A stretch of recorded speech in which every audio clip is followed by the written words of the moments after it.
Hey, folks, you're listening to the Wrecking Crew Comedy Podcast, and this is a really cool show.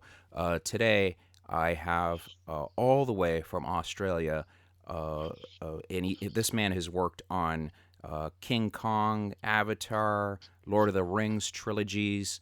He's many several horror movies. The one and only Mr. Brad Scott is here with us. How are you, Brad? Where am I? You're you're you're Hey, Vito. you're on the Wrecking Crew Comedy Podcast, and you could just hear your career going down the tubes. So Mate, so I thought this was Oprah. Oh, it's Ellen now, I know isn't when it? Yeah, everybody voice thinks is it's a big show, and it's like once they figure it out, they're like, "Oh, for fuck's sakes, why did I do it?" yeah, okay, I've got to go now. See, no. I gotta. So Yeah, that mate. that is absolutely amazing that you've done all that. That is absolutely. How did that come about? Where is something? I mean, I've seen the artwork that you've done.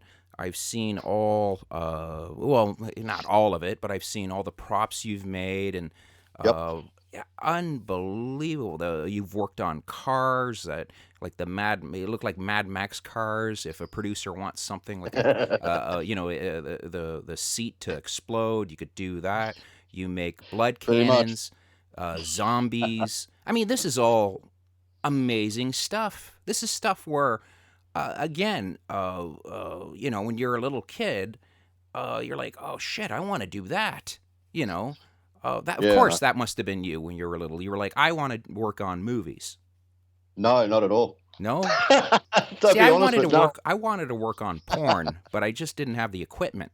So I kind of talked to a lot of porn people, and and No, no, and that was my goal. Yeah, I wanted to be the ice boy. yes, Just for fun. I wanted to be. I didn't want to be the fluffer. I wanted to No. be more like the pumper, you know. So, but Nice. two, as they say in the household that I'm in, two humps and I'm done. So, uh, two pumps, 2.5 pumps, and the gig is over. This is a classy All show, right, by the right. way. This is a Oh, classy look. show. Yeah, mate, So, I love class. Yeah, you can tell.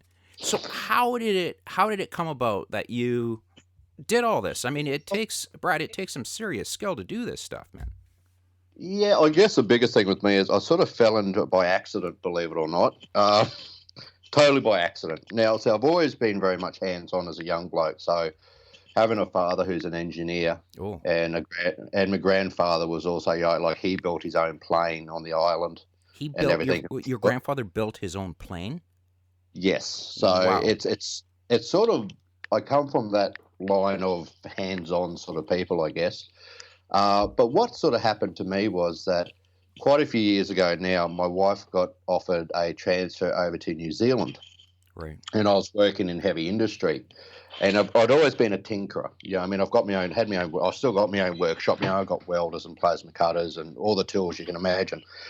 And I was always building stuff for myself for different things. And what ended up happening was I ended up working for this engineering company that put me on as like an engineering consultant because I was Australian and moving over to New Zealand, they sort of lap you up because you've had that sort of vaster experience. Right. So I'm not going to name the company because we're a bunch of muppets in my view. Sure, So of course. anyway, ended up moving over to New Zealand, moving down. Yeah, flew down from Queensland, and the company I was working for did the odd job for Weta Workshops, which is run by bloody Richard Taylor. And anyway, so I got invited out to this it's a thing where they show their props and everything like that. And I was invited along as part of the company, and it sort of kicked off from there. So I went along with the boss, and we're sort of walking around and amazing stuff, stuff from past movies and shit like that. And I was really into, and I ran into this big tall fella. Now I'm 6'2", and this guy's about 6'4". So, and I started talking to this bloke, and I had no idea who he was. And I started talking. We just started talking away, and I was talking about Red Dwarf, the British Mm, comedy. Yeah, I was I love that show. So look, even though I'm a big, hairy, scary-looking bloke, I still am very much a big geek at heart because I've got a lot of collectible toys, got a Yeah, lot of I'm right there with you. movie props Yep. that I've collected over the years. I've got a lot of comic books, a lot of science stuff, and that's sort of been my little passion, my little dirty secret, as it were. And anyway, so I kept talking away, and this bloke goes to me, "Oh, do you want to come for a tour?" I said, "Tour of what?" He says, "You don't know who I am, do you?" I said, "Mate, I haven't got the friggin' foggiest." And as I'm saying this, my boss come over and he's like sucking dick really hard on this bloke. I'm going, "What the hell's going on here?" And I said, "Oh, by the way, I'm Brad." He said, "Yeah, I'm Richard Taylor." I went, "Oh, you're Richard Taylor. Oh, Oh, okay." I went to workshops. and you really didn't know it was him for real? For real, for real. Look, I'd known of him, I'd seen photos of him, but it didn't It click, didn't if you know what I mean. register. It didn't register who you were No, talking to. because no, because I was so interested in everything else that was going around. I wasn't interested in. I'm the type of bloke. I'm more interested in the product than the Sure, person. sure. In that sense, I just sort of I'm a very visual person that way. Anyway, he had a good laugh about it, and Richard's going, "What? Didn't you know who he was?" Like this, I'm going, "Oh, does it matter?" He says, "Yeah, it does matter." Like he's going off at me like on the side. Anyway, Richard comes back over and says, "Oh, look, sorry, mate. Listen, I'm going to take Brad with me. We're going to have a bit of a chat." And the boss, going, "Oh, yeah, okay. Can I come?" And sort of he goes, "No, I just want to talk to Brad." I went, "Okay, cool." So off I went. He says, "Mate, I Oh, want to that's bring you." fantastic. That is Yeah, fantastic. Yeah. because I was just geeking out on him, and I think he liked it. And so what happened was he took me aside and says, "Mate, listen, we want to take you. I would like you to come and have a visit us," because the company I was working for did a few odds jobs for them and stuff like that when they couldn't actually engineer it themselves. They got this company to do it. And because I was in the position I was in, yeah, sure, I'll come. So I got given a tour, right? So I rocked up the Weta workshops about a week later, met Richard. He come out of the office and he gave me a personal tour throughout the place. So I got to see when they were making the new Doctor Who stuff, the Weta collectibles, like the Oh, Doctor really? Who. So I I met the love Doctor sculptor. Who. I'm a huge Oh Doctor yeah, Who fan.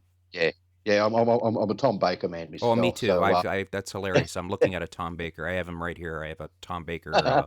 The my neighbor bought me a Tom Baker. He knows I'm a huge yeah. Fourth Doctor, and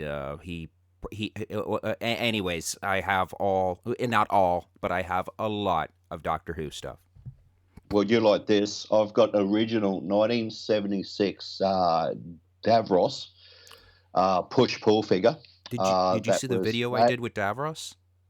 Yes, I saw that. That was absolutely Wasn't that brilliant. well? Yeah. He looked. It was amazing. Well, we've actually built the chair as well. We You've built a built that chair. chair. Oh, Not that chair, but we've built chairs right, like right. that, That and we've looked like actually that. got the blueprints Can for the you build a Daleks. But Darlicht? Can you build a whole Darlicht? Well, of course yeah, you well, could build a Darlicht. yeah, Yeah, yeah. yeah. It's pretty. Got That's the something blueprint I for it. want. That is something I want. Is seriously, I really do. And my wife said, "Guys, sure. I have a place in the basement. I have my own little man cave that Oh no, it looks something like out of I don't know. When kids come, kids never want to leave. Put it that way. So that that's something the that only problem. There's a problem with that. I agree with you. The only problem with that, I can only build them for myself under their trades terms and conditions. okay. Uh, you're not allowed to build them to sell. You can only build them for your own sort of pleasure. Oh, so if, So, if if somebody were to say, Brad, can you build me a Darlicht, Supreme Darlicht? yeah. You would say I can't. But if I said, what if I give you under the table for fuck's sakes here? Like what? I We'll would. I talk would about totally do that. that. I trust me. We're Italian and construction runs in our blood. So we kind of there's shit gets done. People are like, how was that built? And every Italian goes, you got to kind of do a little fluff job here and there. Everything gets done. Why do you think we always get the best seats in a restaurant? You've got to kind of fluff your way through. Money talks in this world. So It so does. It does. he took you aside and said, I want you to come work for me, pretty much. No, not at the start. Not at the start. This is where it gets interesting.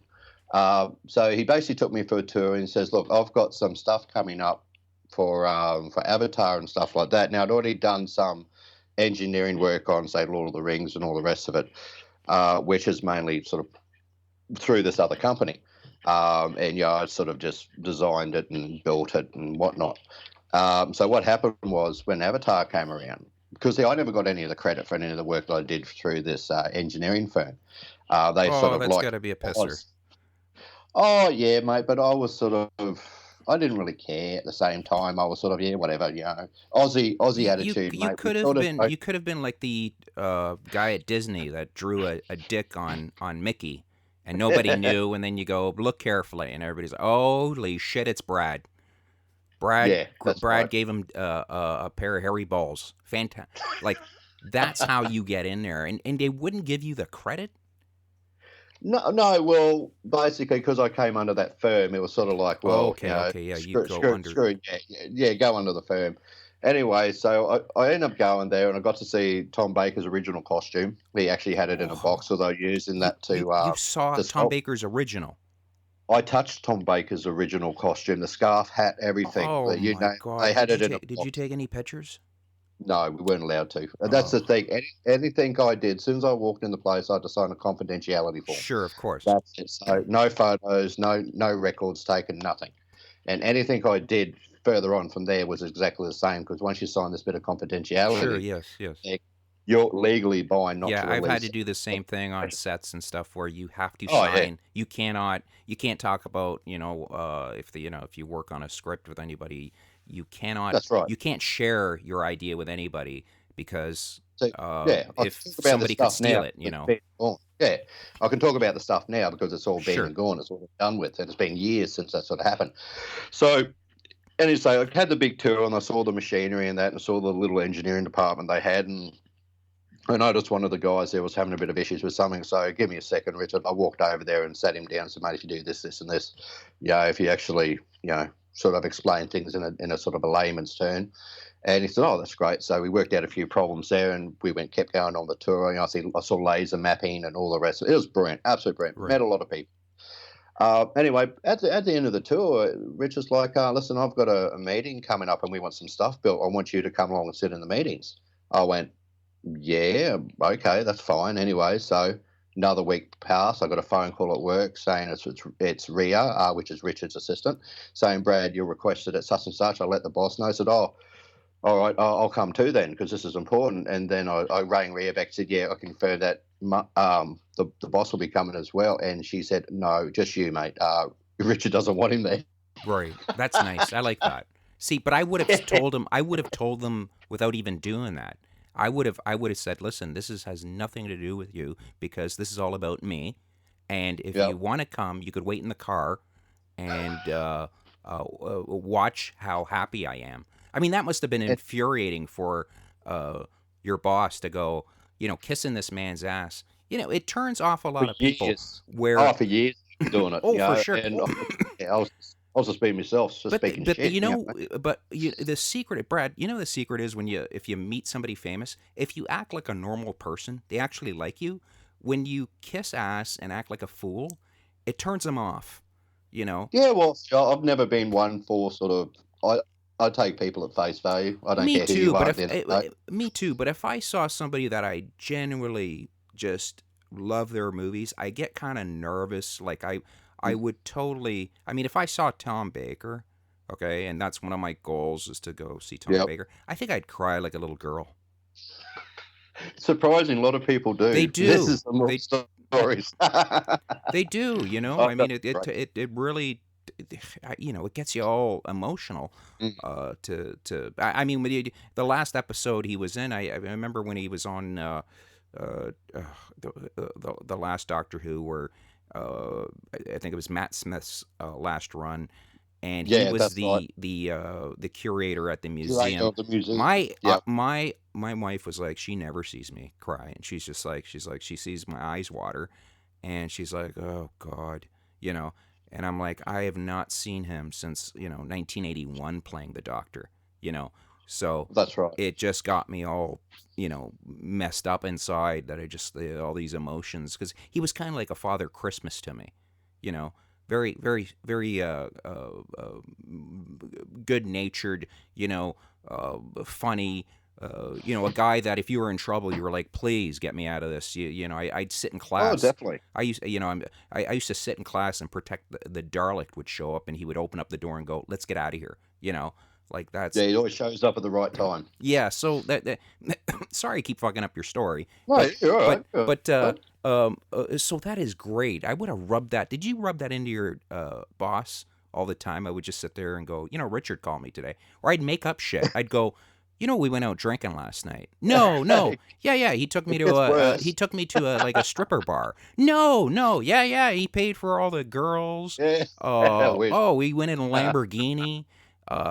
We had sex with midgets. Oh, it was fantastic. I would have just rubbed it in his face. Well, unfortunately, he was paying the bills at the time, so I sort of had to. Yeah, I did still. It didn't stop me.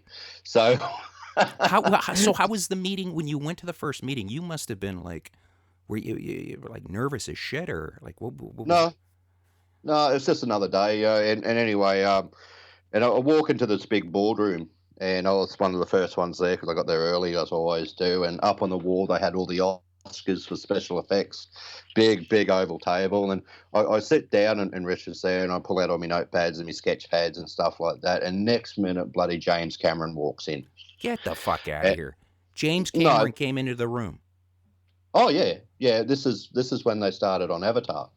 So James Cameron just sort of waltzed in with the other heads of the unit, like Holy heads of shit, the. Brad. It'd be I, funny if James Cameron wanted to talk to you by yourself in front of Richard and you started moving up the chain. I tell you what, there's one thing about James Cameron when I met him. He's a bit of a prick, Right, I've but heard that, yeah. he's a very clever prick. Unfortunately, he knows Sure. exactly what he wants, How like and how was it when he came in? Like how was that?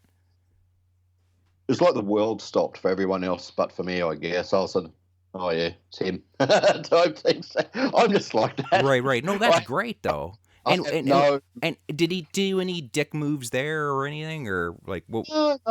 is He it was the pretty way good. he talks? Like was he just, some guys are just He very the way he they never talk. switches off. He never switches off. He's borderline genius in my viewpoint because he's so high maintenance, Uh-huh. so high thinking. He's just constantly on the go. He's if he hasn't got his hand in if he's got his hand in one thing, there's something wrong. There's about 20 different projects at once he'll have his hand in, Right. and the guy probably gets about an hour's sleep a night. You know what I mean? So the functioning of him is incredibly high, which is fine. It doesn't phase me. Other people take offence to it. I just couldn't give a rat's. So anyway, we sit down in the boardroom meeting and stuff like that, and the other heads of departments were there, and me, of course, the subcontractor, as it were, and Jane, talked about certain aspects. This is before they started filming, Mhm. and this is when it was all big hush hush shit. Anyway, so he leans across me and says, "I want this, mate," and he throws this bit of paper at me, and I'm going looking at it, and it's a bit of squiggle and shit. I'm going, "What's this?" He goes, "That's the swing arm that they lift themselves up onto the gel beds with." Okay. What gel bed? I knew nothing about the movie because I just sort of walked there and and all the rest of it. So he says, "Oh, so basically you want someone to lift yourself." Anyway, after 10 attempts at building this thing, we got it right. We had to totally machine something that weighed 120. Sorry, that could take 120 kilos of weight. Could be adjusted, where they could like special effect a bloody digital effect a monitor screen onto it, all and the rest of it. Each of those prototypes cost literally probably about $15,000 each to make, Right. and I made 10 of them, Oh and man. each one wasn't good enough until we got to the very last one. Because each time you do something, he goes, "I don't like that. Redo it." It's not like, "Oh, I want this, this, and this," and he's totally different personal characteristic to what Peter Jackson was. I mean, Peter Jackson and James Cameron are chalk and cheese when it comes to Right. personalities. Yes, yes. Yes. You know what I mean? So after the 10 attempt, but then we got on to making the chamber where the avatar lies in. We said we had to do all the pipe work and strut that, and all the pipe fittings, and just to make it look really cool and sweet. So that's how it sort of started for me. And I'll get to the stage where I actually got offered a job with them a little bit later on. So other projects came and went. So I'd go there. Then I got another call. I had to go back in there again. But this is for the one of the Lord of the Rings movie, which is the second one. And they had some blokes there making spears and everything because everything's handmade. So I got caught in. They're just looking for some structural stuff, which was my background. Right. And so that's where I got to meet bloody Peter Jackson. But he was working on another project that never came to be, which was the World War II movie. You know how they had the uh, Dam Busters? You know Dam Busters, the Yeah, original yeah, movie? yeah. He was going to make a remake of that Dam Busters. So he owned this. Him and Richard were co-owners of this company called the Vintage Aviator. The Vintage Aviator is where they built World War One and World War Two planes, and we actually got given a 9-port rotary crankcase, or half of one, that had been off a World War One plane. And if you don't know what a rotary crankcase is, it's basically it's a crankcase like in a motor, but it's rotary, so it's round. You got 9 ports where the piston's got 9 pistons in it. Now, what used to happen was that when the pilot was flying these rotary crankcased motors with all the with the fins and everything coming off it, quite often one of these fins or a pocket would just pop out, and then you lose all compression, and then you're looking at the dirt, if you Right. know what I mean. Right. So Right. we took this 90, well, it was 900 kilos of stainless steel. We machined a 9-port rotary crankcase and the fins. We got it all down to 90 kilos. So you can imagine this big, massive block of stainless steel that cost friggin' more than my house. And we end up machining the guts out of it, making this. So we end up getting the motor going anyway. So we had this motor on the back of a And truck. this is for the Peter Jackson movie that was never Yeah. made. Well, I don't know whether they're still making. I'm probably gonna get myself in trouble No, here, but but I don't. you know what's sad? This happens all the time, though. This the guy, Mm. I've heard that. Oh, what's his name? The God, I can't believe I forgot his name. The Monty Python, the one, the one that does all the movies. Uh, The American one out of the group. Terry uh, Gilliam. Gilliam, Intelligent. Yeah. he blew over, what was it, 3 million on a movie, and then everybody just walked away, just said, yeah, it just can't be done. And they already, Yeah. I think it was like 3 to 30 million. The number was astronomical, and they never Oh, made yeah. the movie. They never made the fucking movie. There's a lot of movies out there that are like in half production from 10, 20 years ago that will never see the light of day, because either they lose funding or Yeah. the studio changes their mind or so. I've worked on quite a few movies building props for especially in the smaller ones, for that sort of stuff where it's never seen the light of day. So especially in the horror genre, where if I was making like a exploding zombie head or something like that, Mm. or that type of thing, it's sort of like, well, they'll never be seen because either they run out of money or they haven't followed the correct legal guidelines, or they don't know what they're doing. And unfortunately, this happens within the industry. There's a lot of great content out there that will never ever see the light of day, and it Yes. may be completed movies, may be totally finished and ready to go. But even if you go to if you go to Paris, or they've got the Cannes Film Festival and stuff like that, there's movies there that will be shown but will never make it to the big screen, Right. if you know what I mean. Yes, And they yes. don't. Some of them don't even go to straight to DVD, which surprises me because they can't get the funding from. They may be a great concept and idea, but it just doesn't happen. So yeah, so I got to go into the Vintage Aviator, and I got to muck around on looking at rebuilding tanks out of friggin' old tractors and this type of thing for this movie. They had a B-52, they had a bomber sitting in the hangar there. So I got to climb all over that and have, because my old man was an airframe fitter in Vietnam, so he did his tour of duty Oh, and everything. your dad, he was a soldier in Oh Vietnam. no, he was an airframe fitter. He Okay, actually okay, used to fix the camera bombers, and he was like a mechanic for planes, as it okay, were, okay. airframe fitter. So he saw his tour of duty. They got bombed regularly and all, and shots fired at him.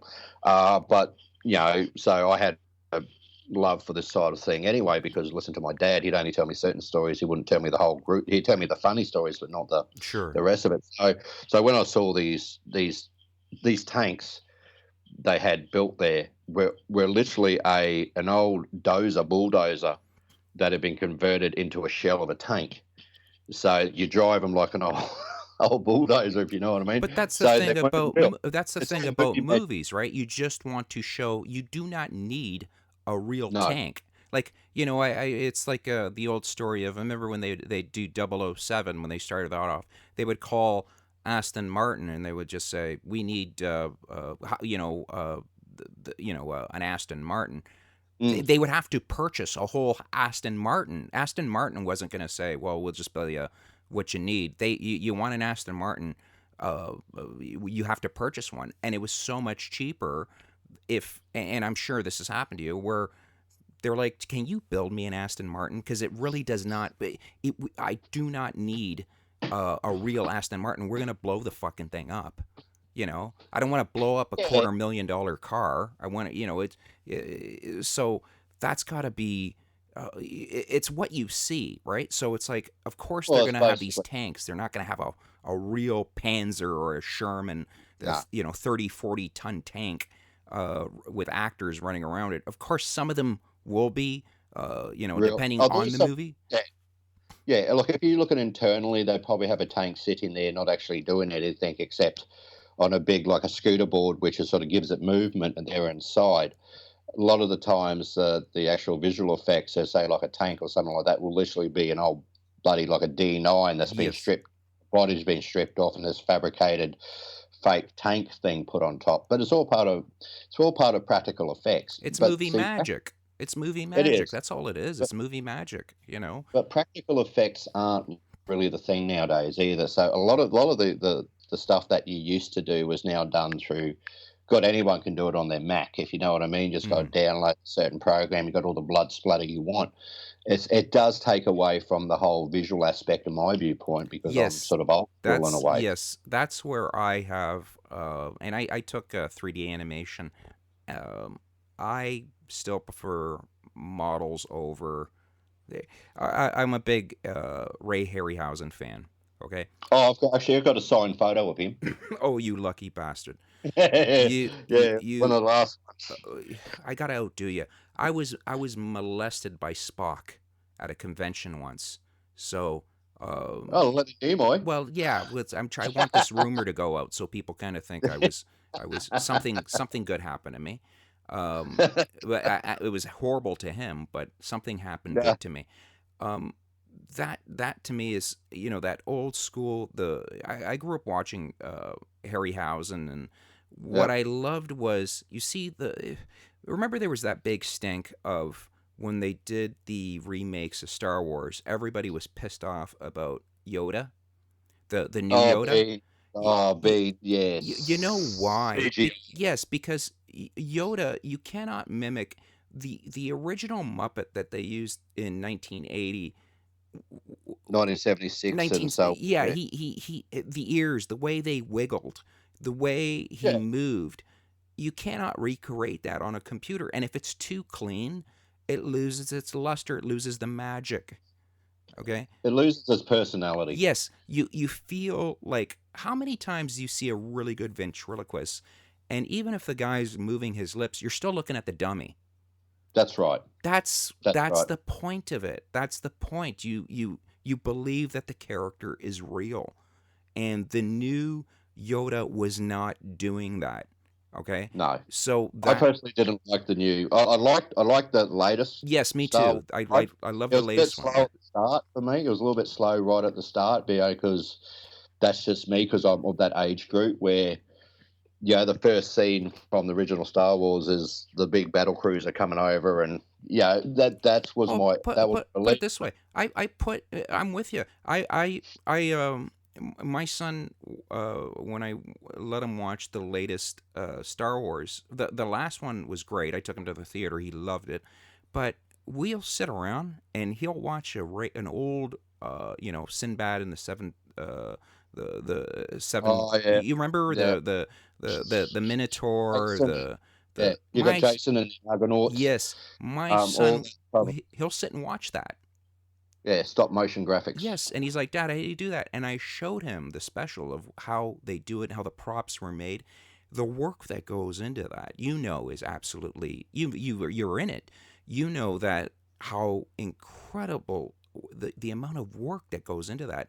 And what happens is, you watch this and you know that that took a lot of work. And now I'm not saying that animators don't do a lot of work. The problem is, these days, when cities get blown up on animation, nobody sits there and goes, they don't get turned on like they used to, because before they used to blow up a model. Yep. They built a ship. They knew you sat there and you said there was an investment that the person made, this model builder made. Now it's destroyed, but these days you just picture a bunch of guys, 50 guys in a room, building a CGI, a universe Yeah. on computer, and it just takes away from uh, The, the the, the the, the yeah. magic of. I mean, when you're watching Mad Max's car, like the new one was really cool. Oh, because that was all practical effects too. There was very little CGI. I mean, they CGI'd her hand, whatever Yeah, name is, and her arm was, sort of robotic. They CGI'd that, but the vehicles and everything like that were actually made. They were actually crafted by engineers, like mechanics and stuff like that. Concept sketches were drawn up and all the rest of it.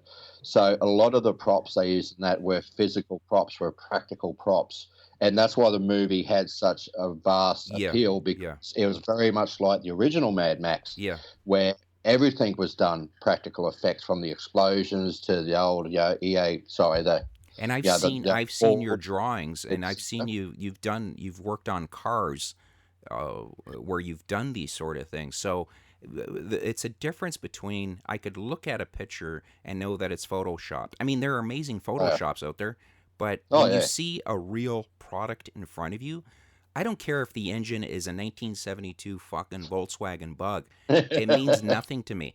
It's the shell. It has to look like it's there. You have to, touch it. You feel Mm. like when you're watching it, you go, yes, this thing, I could touch it. If Well, that's right.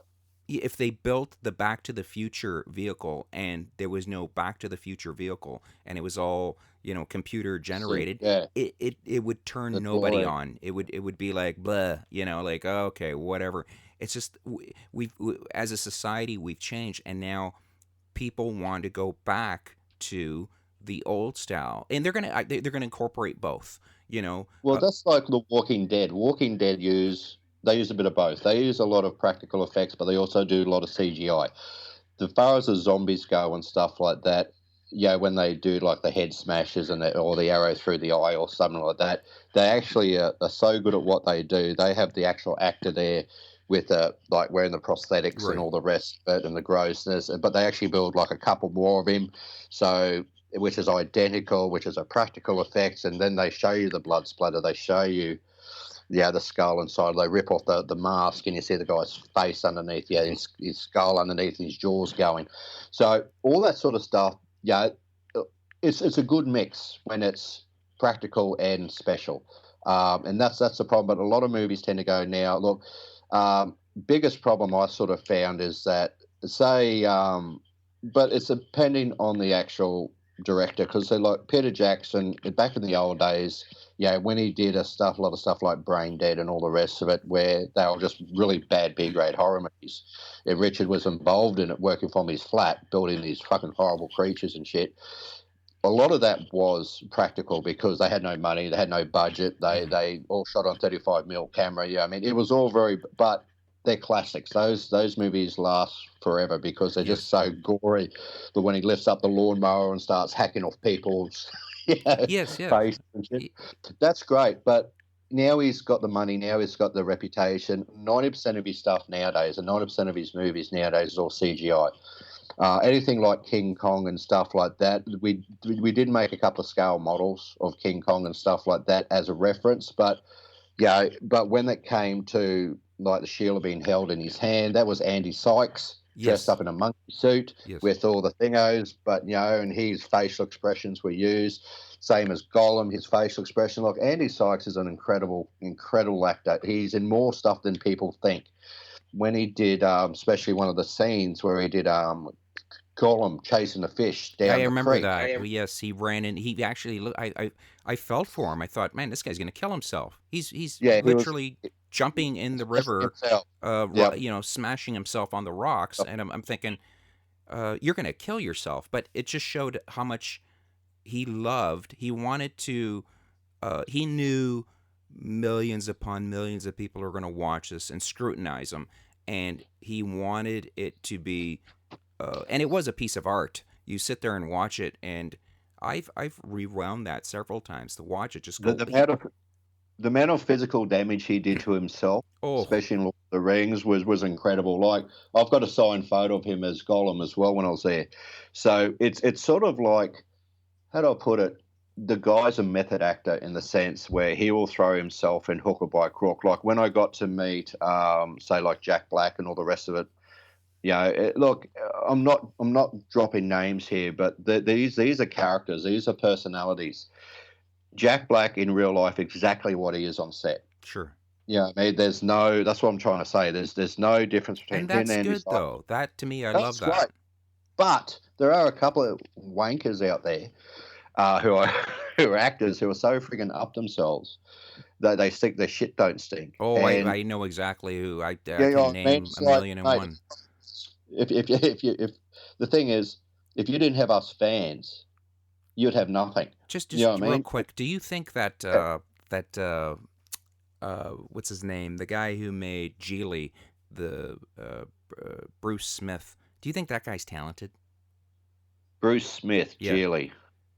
yeah. He did like uh Yeah, I know he is. I'm he looks trying like to. a slob with anyways, look him up. You'll know what I'm talking Yeah, about. yeah, I yeah. don't get I know it. what you're talking Brad, I about. don't get it. Like his movies are terrible, but people think he's a fucking No, genius. I'm sure he's a well, nice guy, but uh, yeah, I know who you're talking about. I'm just trying to whether or not genius is a word I would use. I would sort of also like he's insane in a good way. Look, his movies are shit. There's no two ways about it. But he won't let anyone else dictate how his movie's going to be made. That's why he doesn't get on well with any production companies because he's so sort of are you talking about Bruce Smith? no, no, yeah, talk about Bruce Smith. Yeah, Okay. he hasn't got that thing going for him at the moment. But yeah, who's to say? But I'm still very much and when I got to work on say B grade horror movies and stuff like that. I mean, we're talking horrible horror. Yeah, just but they just can't all be gems. I mean, sometimes it's just I've worked on shitty movies that were a lot of fun. You Oh, I know. tell you what, I'd love doing the horror movie scene. Horror movies are probably my true passion because I've got this real thing about gore. I love gore. I'm Hmm. not talking about gore porn, which we'd see in like in Hostel, and I'm talking the good old gore porn like you see in A House of a Thousand Corpses and all this other stuff like the Howling and stuff like this. That was Oh, The all Howling. Yes, yes. That was one of all my practical. favorites. They had the guy wired up with all this prosthetics and wires that would like stretch his fingers out underneath his hand, and Yes. so yeah, that sort of stuff really intrigues me, like animatronics, all the rest of it. So, I mean, I love the Evil Dead. I love the first lot of Evil Dead because it is all practical effects. Because we didn't have the. I loved how they made the werewolves. Remember in Yep, Underworld, well, they had the prosthetics where guys could wear yep, like their foot like they had to. It was kind of like they were about a foot or two off the ground, and they had to yep. learn how to walk. I thought The that was same as so the cool. Yeah, because they've got the legs going backwards, your knees go backwards like a dog, basically, Hmm. and they sort of had to rig up these whole jerry rig these sort of leg prosthetics that are able to do that with springs inside. So when they take a step, it actually looked like it else is compressing. Hmm. Look, even doing the feet for the hobbits and Lord of the Rings, I'd hate to run around in those things for 12 hours a day. You know what I mean? They Yes, would. and Oh, those feet, if you have you ever seen them like, well, you worked on 'em, you know how fucking ugly they were, but they had to be oh, because they were uh they never wore they shoes. never wore shoes, so they had to, you Yeah, know. they had. And Peter Yeah, Jackson, have you seen him lately? He's lost a lot of weight, and I oh, he has he lost a heap of weight well, since the it's early like days. why now he could relax and eat cheesecake, you know? I mean, I don't know why he would go all healthy. Now he's like, well, I want to enjoy my money. It's like, but Well, that's probably why, yeah. and he and he He and probably he got and he to the really is. I've heard that from a lot of people. Very nice, he kind is a nice person. he's very big on filming in his own country, if you know. I mean, this is the thing about Peter Jackson did a lot for New Zealand film industry, and he brought a lot of talent. And look, half of New Zealand was in Lord of the Rings and all the Right. rest of it, because of the amount of people they had in. And and there were some really nice people there. There was some wank, but you get that anywhere. But it was a lot of fun, and I enjoyed my time doing that. And this is where it comes up close to the end of the bloody my time there. So I was subcontracted to a lot of different things. It was good in a way, but it was about 3 months before I knew I was coming home. I was back at Weta Workshops. We were talking about another project and stuff like that, and I get pulled aside. I said, "Look, mate, we've dropped you enough hints. We'd like you to come and work for us." But I knew I was heading back to Australia, and I went, "Guys, I've loved it here. I spent all my time there. I may as well have been there." You know what I mean? Right. And it pissed the boss off no end because he was never allowed there, where I was always included. And so, and I'd get invited to all these events and showings and shit, and it was fantastic. But the hardest thing I've ever had to do was say, "I'm sorry, mate, but I'm moving back to Australia." Right. Uh, Well, my that's where heart's your heart. You got to go where your heart is. my heart's with my family, Right. and the simple reason was that my wife's contract had come to an end with her work, and I was doing very well what I was doing and stuff, but my kids' education was sort of more important. And I'm not saying anything advanced against New Zealand. It's a great education system, but I had a son who was special needs, Sure. and we had to put him in a location where we knew he was going to get the support he needed Right. for his high schooling. And basically, we made the decision. Well, we had a boy with special needs. He needs specialized care for his high And school and stuff. you not being a selfish person, you thought of your son before anybody and thought, I'm going to do what's best for him, for his future. Oh yeah. And that is absolutely amazing. That's very, very, it's Machiavellian. Very, very nice. Oh, but is he your boy? He's my Of boy. I've got course, two he's your boys. son. You're going to do And that. Yes, I wouldn't do that for mine. I would make nah, fun of mine. I would crank call him. I would call him and yeah. say, "Guess where I am? What, I'm Lord at the Rings. Enjoy what are yourself." you doing? Oh, he loves those movies. He would go nuts. But no, of course I would. I would never do that. No, no. That is absolutely amazing. Um, but is New Zealand is a beautiful country? Is like it's absolutely beautiful, right? Like the song goes from Crowded House, 4 seasons in one day. Literally, it's 4 seasons in one day. It's beautiful. I look the country New Zealand. See, this is where Australia and New Zealand are totally different. In New Zealand, they do not have the restrictions like they do in Australia for film and all the rest of it. When I was doing my own stuff or doing projects for other people, we went through, I think, Screen New Zealand, which was and they were brilliant. They'd do anything in the world to help you get something up and going and give you location access and all the rest of it, yada, yada, yada. Come here to Australia and you've got an uphill battle. Hey, Yes. everything's too expensive. Like Australia, New Zealand dollars a lot less than Australian dollars, and of course that's why a lot of big films are made in New Zealand, is because of the dollar value. And you have so many talented people who move to New Zealand. Look, put it this way: Weta Workshops gets at least probably 200 resumes a day from around the world. Mm-hmm. A day for For people sure who it want would. work. People would. Yes, you've got so many people that. It's so sad that only a few can make it there. You know, I mean, it's kind of it's a downer when you think about it. But so many people, you dream of doing stuff like that. Yeah, and that's the hard bit I found is that because I got bitten by the bug, if you're in the film industry and the bug and stuff like that, when I had to turn around and say, "Hey, listen, I've got to do the right thing." Look, best decision I made because my son now has a full-time job. He's doing really well. He's got a lovely girlfriend. He's 18. He's nearly 19 now. Right. So we're going back a few years. So, but it was the best decision we made at the time, and but overall, I've done other things since then, which are pretty cool. So I'm pretty happy about. But when I left, on my last week there in New Zealand, I finished up with this engineering company because they built fire engines and everything. So I was involved in a lot of different aspects and stuff like that. And I was involved, like when they built the Warthog for Halo, for the short film for Halo, Yeah. we built the Warthog type of thing. It was a totally practical thing where it was a V8 and a four-wheel steer buggy type thing of Halo. Yeah, that was a practical thing. So that was sort of my side of things with it come to cars and stuff like that and just making shit look cool, basically. Because I'd sketch them all out and, make changes accordingly, and then we built it from there. So that's how I sort of operated. But when I left New Zealand, Richard Taylor gave me a phone call, said, "Mate, I've got something for you." I went, "Oh, great." So I said to the boss, I said, "Listen, Richard, wants me to call and say hooray, I guess. And he said, yeah, whatever, and off you go. He was pissed that I was going because I brought a lot of money into the company because of my skill set. Sure.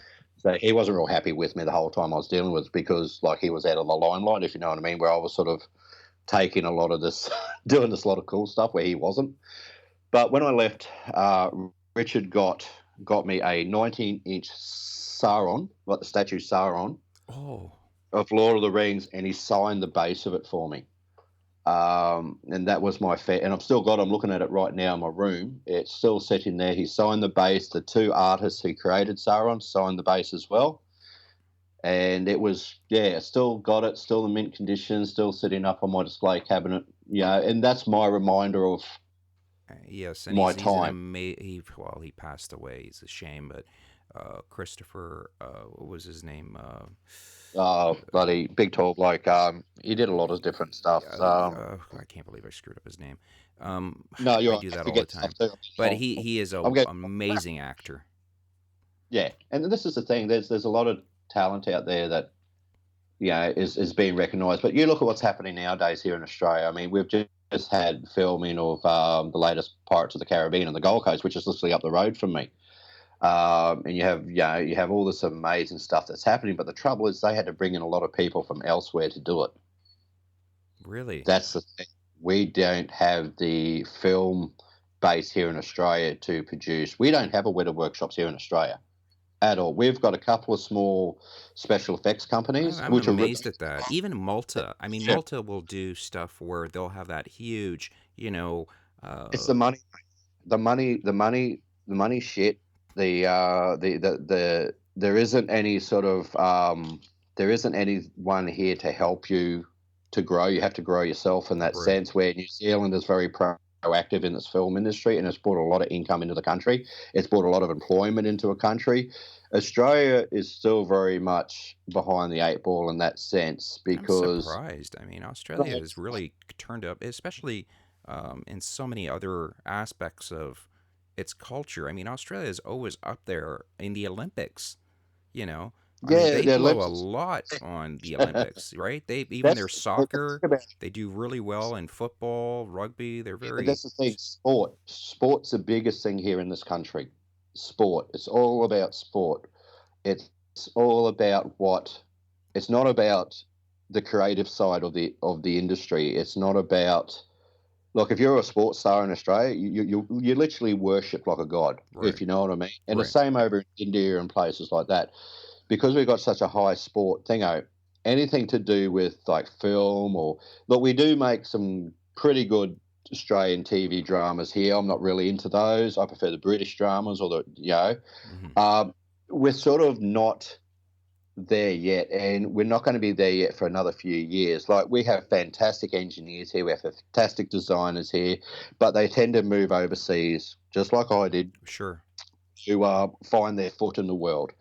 And basically, since then, since I came back to Australia, I've done a few small projects for people, but they're very, very small, and it's a pain in the ass because usually it's, oh, Brad, listen, mate, we're doing this film, we want you to build like a Bigfoot suit or something like that. We can't afford to pay you, but if you do it for us, we'll give your name on the credits. And I just sit there and go, you're shitting me, right? Yeah, you know how much a suit. Yeah, I had a talk. I'm gonna have him. Ted Healy. Um, he builds props and stuff, and he told me flat out. I wanted to make a movie about a Bigfoot, like a documentary. Yeah, This is before the Bigfoot show, and I wanted to yeah, make a mockumentary on Bigfoot, kind of a bunch of fake, uh, uh, Bigfoot hunters, and it's just a yeah. comedy. But I wanted it to look real, not like Harry and the Hendersons kind of Bigfoot. But you And want to look like a Bigfoot, yeah, I know. he's like, if you want that, it's like, it's 100,000 easily. Oh, yeah, I'm yeah. like, well, for the monkey suit, and he goes, yeah. I mean, if you want him to look real, if you want it to look like a Bigfoot, it's gonna cost, and that's cheap, 100,000. Yeah. But you're talking about so this is where I come into things like this. Like, he's got to be at least 9 foot tall. So you've got Mm-hmm. to build a certain, but you've got to build a certain sort of stilts out of aluminium. They've got to be machined a certain way. Yeah, So they're weight bearing, they're load bearing. You've got to build a certain.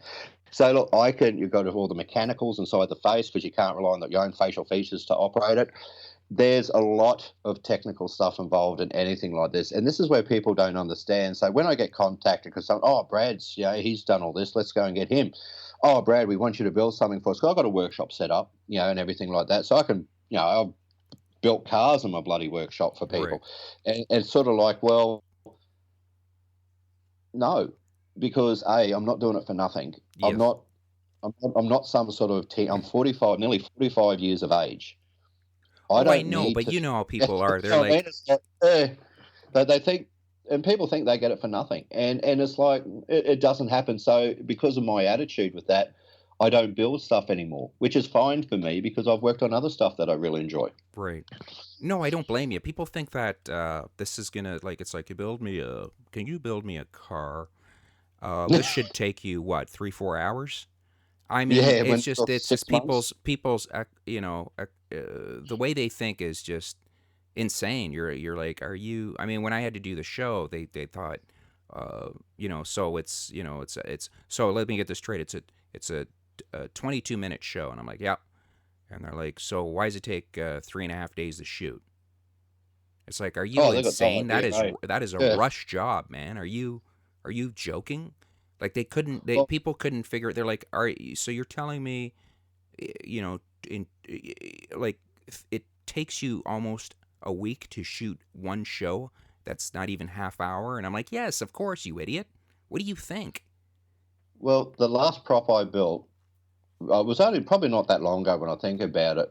They wanted this sort of this. It was for cosplay. Cosplay is huge. It's just coming up to being huge here in Australia. Mm-hmm. So these people contacted me and they wanted me to build this replica pistol. Those really long barreled pistols with a long butt on it and everything. Right. So and they want to make it look Like authentic, a like an old. moccasin, like one of those mock. Yeah, Right. yeah, it's long pistol with all the ornate bloody design pattern on and everything. So literally, I handcrafted this bloody massive bit of hardwood, which is like very red timber, and it's the hardest timber we have in Australia. And I hand carved the whole butt and everything, gouged out the stock for it. So I end up, doing this by hand, just shaping it, with the old hand shaver and then filing it down, get the shape. Made the barrel, design, did a lot of work on this thing. And when it came, the agreed price was $1,200, and that was cheap. Right. This was like actually every spare moment I had. All the rest it was $1,200. Oh, we've only got $250. Will that do? Are you insane? Like No. I would have shoved that up his fucking ass. I see. I don't do anything without either getting paid first, or I know for sure I'm going to get paid, because that has happened to me. Where I've gone to a gig, and if you do shit and you don't get paid beforehand, you get these excuses. Oh, we only made so much. And I'm like, I don't give a shit what you made. What do you think? I fucking drove 8 hours for this? Like, people are, they'll do anything to piss you off. I mean, this is the thing. So anyway, to cut the story short was when they said that to me, when they come to pick it up, I said, just hang on a minute. I went over to my big bandsaw and I cut it in about 7 different pieces. I said, keep your 250. Fuck. So, I literally cut it. And it was a beautiful bit of work, but I was so angry at the Sure, time of that I'd spent course. all this time on it. I'm not going to be screwed around. You're going to be screwed around now. But that's me nowadays, mate. I haven't become cynical. I've just become, as I've gotten older, it's sort of like, well, no, bugger this. You don't I have the built this. I can patience. do I it. have the exact I same don't have thing. the You don't have the patience yet. patience to deal with people anymore. I No, I, no. I I know what you mean. love dealing with. Look, I love interviewing people on the Naked Zombie. I love doing all that, but it's like, when it comes to that side of it, and look, and trust me, nowadays there's a lot more talented people than me out there who can do a lot more cooler stuff. And I was good luck to them. So yeah, look, I did a lot of that. I did a lot of sketching. I did a lot of Now, bloody now, sculpting and all the rest of it for different ideas for people. And yeah. what would you do if Peter Mm. Jackson said to you, I need to speak to you, and you by yourself or whatever, and he said, I want you to build me King Kong balls. Big furry ones. Big I got a joke. furry, sweaty Big giant furs, to go nutty. with the Are, and are we you're talking? yeah, you're Are like, we so talking out of crust? is this gonna Skin go ball for the crust King Kong? And he's like, no, this is gonna be for my for me house. Yeah. on the So wall. would you tell anybody, or would you just keep it to yourself? I'd keep it to myself. I tell everybody because it'd be funny No, as shit. it is fun, but that's what I'm like that. Unfortunately, I've never been one to toot my own Loose horn. lips sink ships. Yes. Yeah, and that's the thing with me, mate. I'm not into the whole. I was never into it for recognition or for anything. I was in it because I enjoyed the work. I was Well, it because shows. I mean, if I'm happy, you I don't work hard. have just one or two niches. You have several. I mean, styles that I think that is why you've got such a cool resume, and the amount of huge feature films that you've worked on is because you're a problem solver, and that's the big thing. Okay, And if that's what I was always as. I was consultant in engineering. I was the guy that went in there to fix the problems when something didn't work. Yeah, I mean, and I'd come up with the answers to repair yeah, or and make something that is so bloody important these days. I mean, every watch any documentary of the old great movies. They always had happen. somebody that could figure shit out. I call them the cleaners. They come in Yeah. and they fix the problem. And then now So you've got an amazing show that I'm in love with. I listen to it all the time.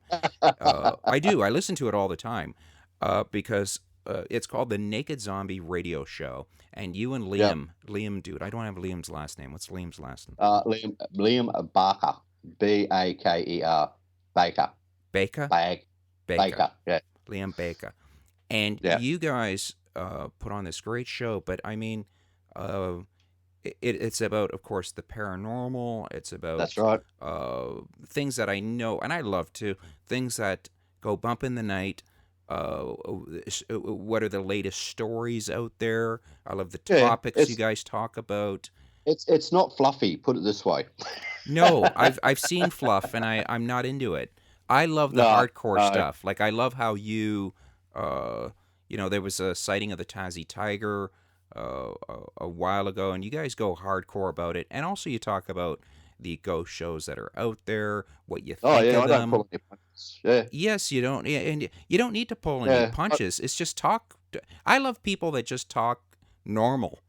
I It's can't the stand. fact. I don't It's listen a news to. show about the paranormal. Basically, at the end of the day, we report on the news. Yes, Yeah, and that's what we like. And look, it's done all via Google Hangouts. It's all on YouTube, and it's live. We do it live, and people see us. We have like the webcam set up. I've got my shit all set up here, and people watch us live as we do the show, and and it works for us in that sense because I pull some stupid expressions.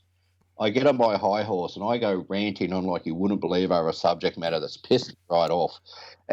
But I'm usually laughing my ass off with Liam during the show because and we get a lot of people write into us to say, you should take this seriously and all the rest of it. You're too busy you fucking do, around. but I don't see that. I see somebody that's very has a Oh, lot of passion's there. passion for it, and to me But that's why I watch the it's my sense show. of humour.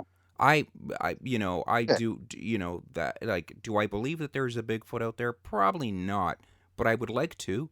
It'd be Oh, nice, but that's what we talked about the other day. yeah, I love it when people, I mean, you take it seriously. You don't need to make a fucking joke out of every single thing.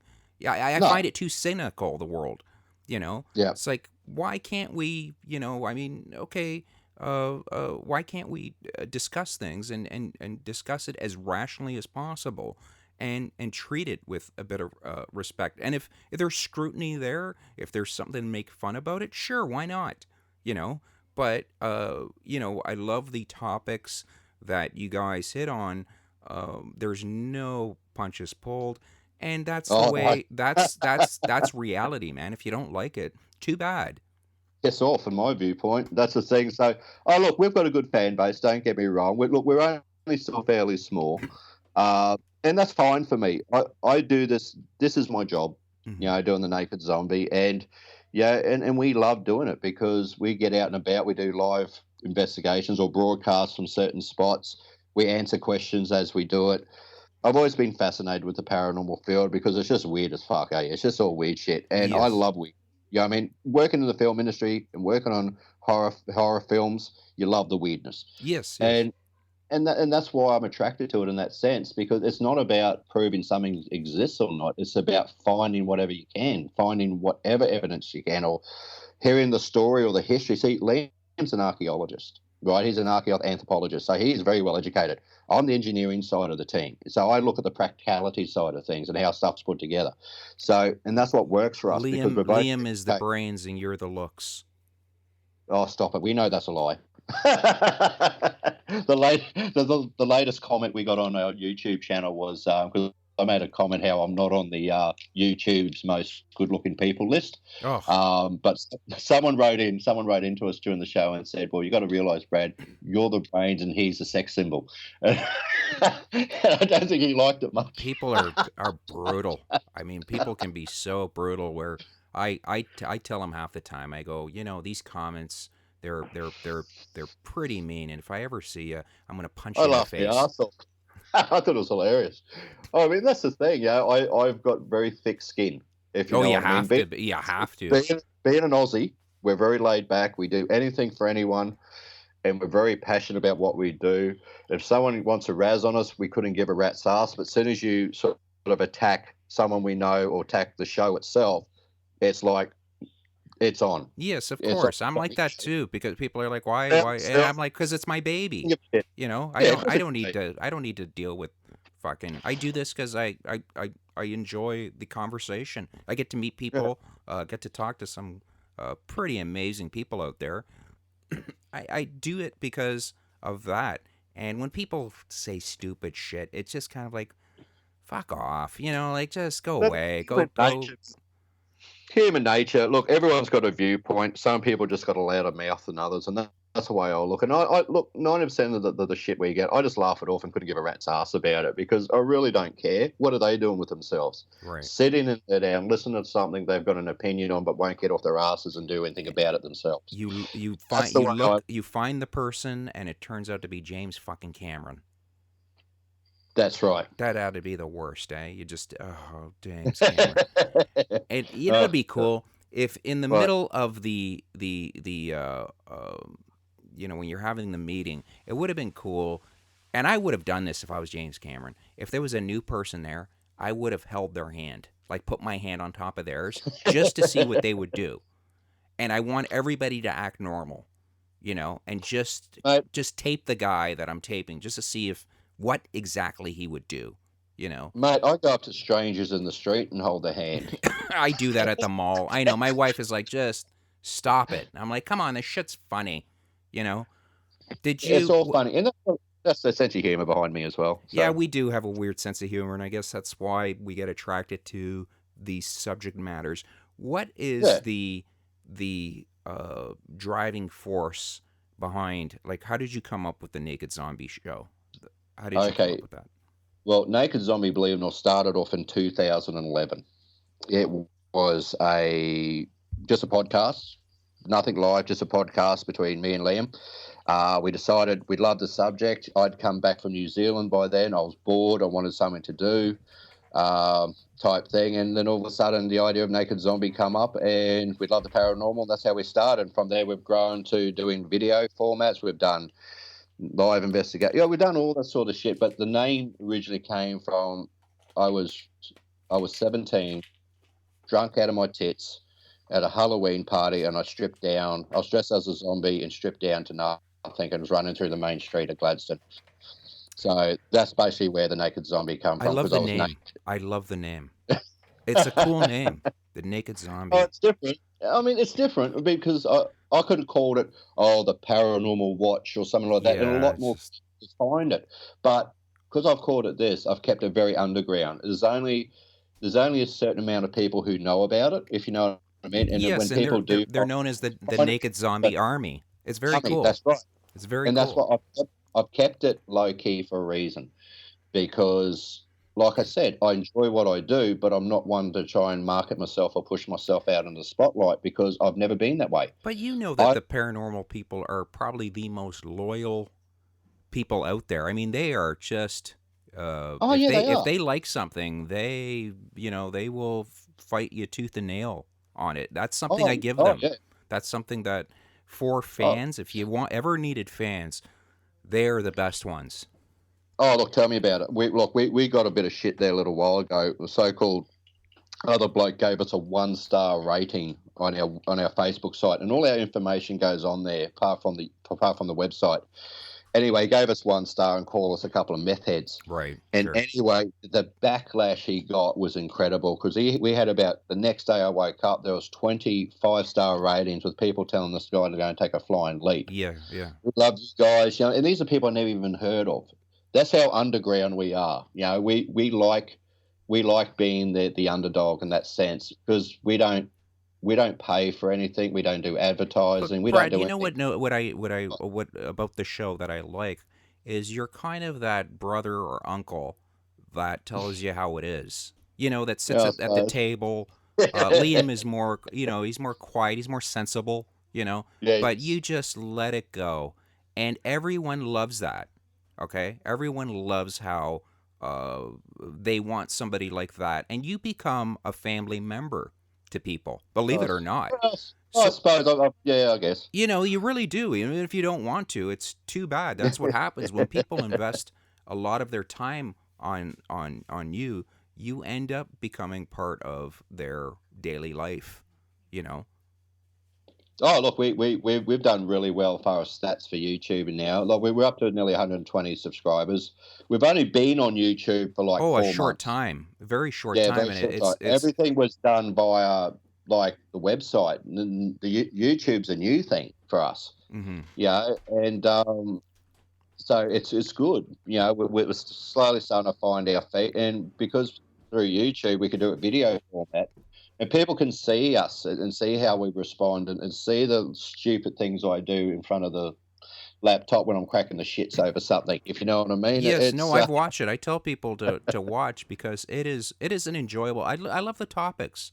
I really oh, like the thanks, mate. topics. They're very to me. I want the show to be brain candy, so I want to just sit back and I'll let it play and just talk about whatever you want. It's just I don't want to talk about. That's why I go to the movies. That's why I watch movies or Yeah, anything where it takes you away from fucking reality. Okay, yeah, and yeah. it's just you want to be. When I was a kid, I wanted to be a monster hunter.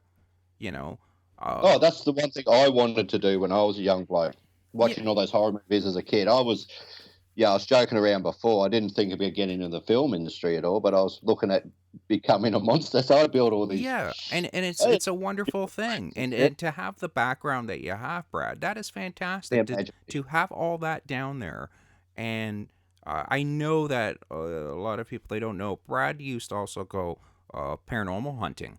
He'd actually go, A lot and of it. I believe you still on call where people could contact you to say, "Listen, I've got something going Yeah, on," every now and and then. you don't go there and freak people out. You actually go there and investigate you know, which I think is just Yeah, we don't. Yeah, yeah. You don't put it this show way. up like some idiot and go, this is the fifth ring of hell.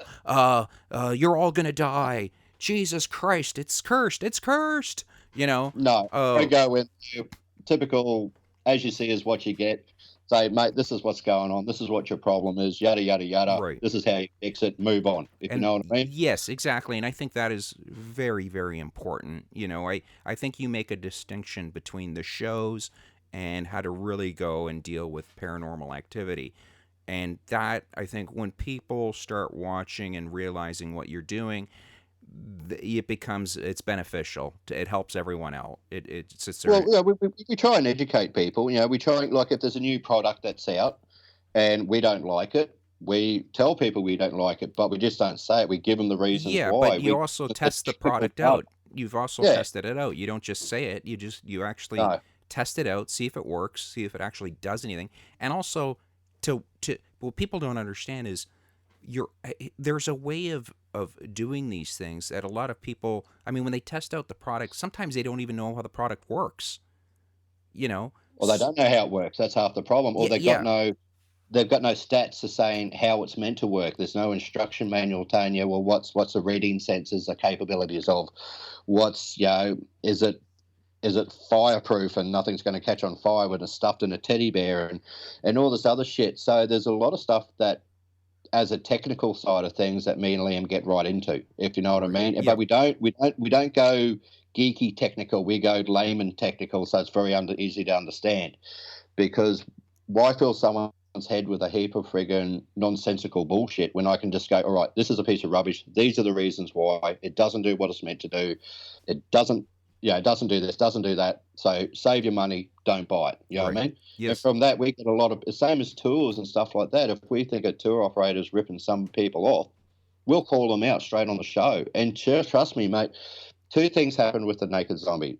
These are two. Either you love us to bits or you hate us to death. And usually Yes. the ones that hate us to death are the ones who know they're doing the wrong thing. Yeah. I think that you're kind of policing the paranormal society, and The that is paranormal. great. Oh. That We're is not meant. great.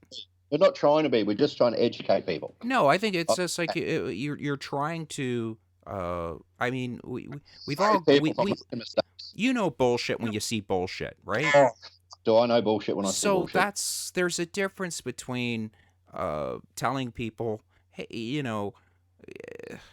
go, go out there and do it yourself. But how many times do you sit there? I mean, would you take my word for it if I said, Brad, I got $10 million in my garage?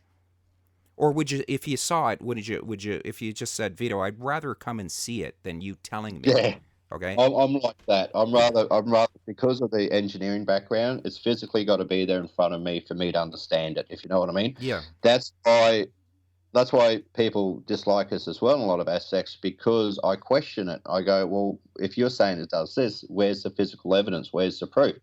Where's the stats for this? Oh no, we just threw it together in our workshop, and it does all this, this, and this. Well, have you done bench testing on it? Have you done this? Yeah, I mean, and this is what frustrates the hell out of me is I'm sick and tired of people within the industry being blatantly ripped off, Mm-hmm. having their money taken, whether it's a tour, whether it's a bit of equipment, where it's one of those stupid phone apps that's for entertainment purposes only. And this stuff really bugs me because, we may do the Naked Zombie. We do it simple fact. We enjoy doing it and we love getting the messages out there. But it's up to people's own intelligence to work out or not, whether or not it's good enough for them or not. I mean, we Right. can give them the information, but oh, mate, the amount of people that would love to see my head parked under a double decker bus is amazing. It's true. Hey, I know. I've had those too, and it's just like people hate the truth. They do. They fucking hate Yeah, they do. and it may not always be the truth. It could, but people just, I don't know. You got a lot of weird fuckers out there. You know that. Yeah. So Oh, I know that, mate. I just mean, that's why.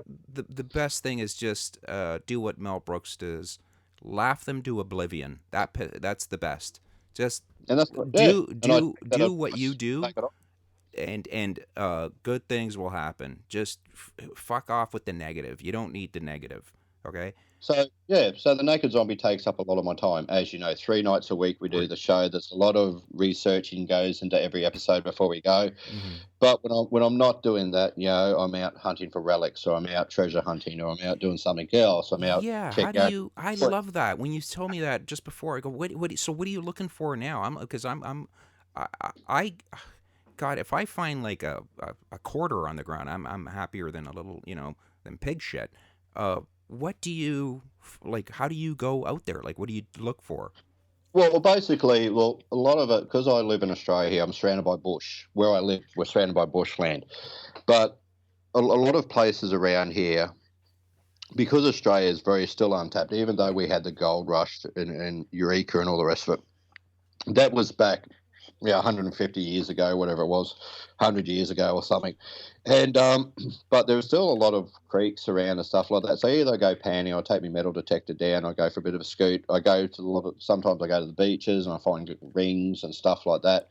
So that's sort of my switch off time. That's my time where I'm just sort of had my headphones on. I'm just scouring the beach, or I'm scouring some bushland for, like, say, artifacts, so like old pennies and half What's dollars and what's the coolest Australian. thing you ever found? I think the coolest thing I ever, believe it or not, was an original Australian 2 pence, which was actually dated. I think it was nine. Sorry, it was 1901 or something like What's it? that. Two And pence, like money? yes, money. Okay, Yeah, okay. yeah. So, I mean, we found rings, we found this and found that, and that's all well and good. But I guess it's more the historical side that I look at. It's more the sort of the archaeology side of it because of Liam, especially. Right. It's that whole Australian history side of things I love. So yeah, look, it's my switch off time. It's I just take myself off for disappear, go scrub for a while, and when I'm not doing the show, I'm not playing father and paying the bills. I'm doing that. So that's a That is great. I love that. That is so oh yeah, great. it's me time. It's Brad time. Yeah, yeah. Well, you need I that. That is so great. I do. I I always dream of doing that. I'm gonna do this for the kids though. I'm going to make like I'm gonna get a little treasure thing, uh, put something together for them and go treasure Yeah, hunting, and have them because I've always wanted to do that when I was a kid. Find a map. yeah. I remember Well, that's what seeing I the used to do the to the boys. yeah, I remember seeing the Goonies, and I've always loved that. Just try and find treasure. Look for something out there. So, yeah, that's great. So, folks, we've been talking to Brad Scott. He is the him and Liam are the big boys at the Naked Zombie radio show. I'm gonna get a link. Go to the link, check it out, subscribe, and watch the show. You'll enjoy the shit out of it. I promise you. And yeah, the man has done, he's worked on Lord of the Rings, King Kong, Avatar, tons of horror movies. And if there's anything you want to ask him, ask him. Oh, please do. If there's anything engineering wise that you're curious about, or you're talking about a guy who made blood cannons, literally fucking blood cannons. Okay, so ask him and check out their show and thank you so much for your time, Brad. I know you're all the way in Australia. It's what is it, Sunday, Yeah, 2000, Sunday is now. 2018 for you there right now? Yeah, I'm in the future. Woo. Well, thank you so much, mate, for spending some time with me. It means a lot. No, look, brother, it was a lot of fun, and thank you for having me on because it's just nice to have a chat about mutual stuff I enjoy Well, or have thank you. enjoyed in the past. So yeah, it's been great, and Thank you. hello to the American audience out And there. I want to get you and Liam for a Halloween special because we'd like to do a Oh, we'll little be at that. Halloween special. It'd Do I be have to wear clothes? no, we do the show naked. We really Good. do. Good. That's how we do And the show. And and usually me and Mark sit in a rubber. We sit in a Mister Turtle, and which is a little kind of pool oh, kind of body. thing. It's it's Yes, it's funny. It's visual, even as I'm though it's sure it just is visual. it's all audio, and um, but thank you so much, Brad. It means the No, world. you're right, brother. Okay. It's good. All right, All so right, Cobber. folks, you've been listening to the Wrecking Crew Comedy Podcast. I'm Vito D'Amico, and be good to yourselves. Go out, watch a good movie, and sometimes it's cool to watch a movie and go, "Hey, I fucking know a guy who worked on that." That's always cool too. Be good to yourselves, kids. Ciao.